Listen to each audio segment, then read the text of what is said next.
Hello and welcome to the FRC Historian. Today we're going to be talking about the importance of scouting in the first robotics competition. We're going to be splitting this video into three parts. Into one, the importance of scouting in regular matches. And two, the importance of scouting in being able to pick a phenomenal second pick. And three, using scouting to be able to do well in the elimination matches. Let's start out with the first one, being able to pinpoint individual teams. Now, one of the interesting things we need to be able to look at is not every single rank is consistent with how good a team is. We all know this. So being able to look at each individual team and what they can do is important. And not just putting down data, also looking at them. Because if you look at a team, say in 2018 Power Up, our most recent game, you can see a team who can score a lot of power cubes. But maybe another team can score even more, but they've been playing defense. Or instead of scoring on the scale, they've been scoring in the switch, because they want to D-switch. That was one of the most important things to look out for. That's why one thing that some people came up with was looking at cycle time. Being able to see how fast a team can score cubes. Because, say a team is able to score a few seconds faster than another one, doesn't matter how many they scored in that one match, because if they can score it faster, then in an elims match, they can score it faster than the other team. And 2018 was also another interesting year for OPR, because OPR is the offensive power ranking. Now, unlike any other year, to my knowledge, 2018 didn't have a consistent one, because in 2017, score gears, score fuel, there you go, pick the team who can score the most. 2016, pick the team who can do the most boulders, the one who's able to do the most defenses. 2015, stack, be able to stack and cap. 2014, be able to shoot, so on and so forth. That's why 2018 was interesting, because you had to watch each individual team and see what they could do at their best. Because a lot of the time, teams would play defense, or they wouldn't be scoring at the absolute most capacity. And in elims, you have to know which one can score the most during their capacity. Now let's move on to the second part, being able to pick a second team based on scouting. Now, what I'm concerning is what I call a unicorn pick. A team that when you get them, it's unreal. Let's start out with our first example in 2011. Cheesy Poofs and 111 Wild Stang were able to pick Team 973, the Greybots, in their division. And why this is important is 973, the Greybots, were doing phenomenal that year. They had done well in their two regionals, and they made it to the championship.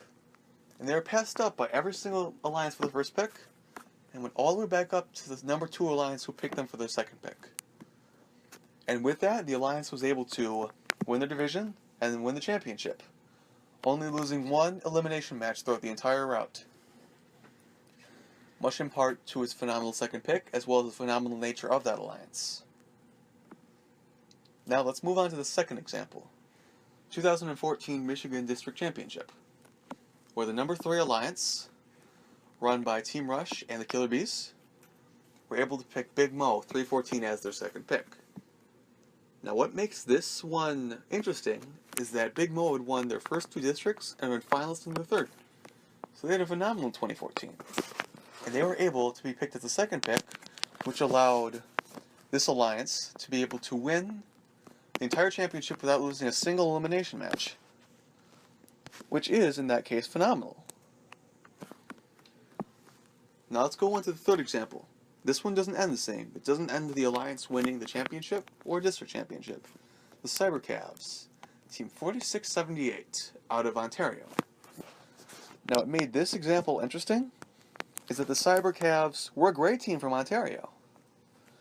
And if you look at their season, they're able to do well and actually be ranked 9 in all of Ontario. Now when they went to Daily, they were ranked 52, and they were picked as the second alliance as part of the third Daily Alliance, which consisted of its captain, 4976 Revolt Robotics, Team Rush 27, themselves, and Team 2614, that year's new Hall of Fame inductee in St. Louis. What made that one interesting is how well the second pick was able to do. Because when 4678 was able to play, what they were able to do was phenomenal.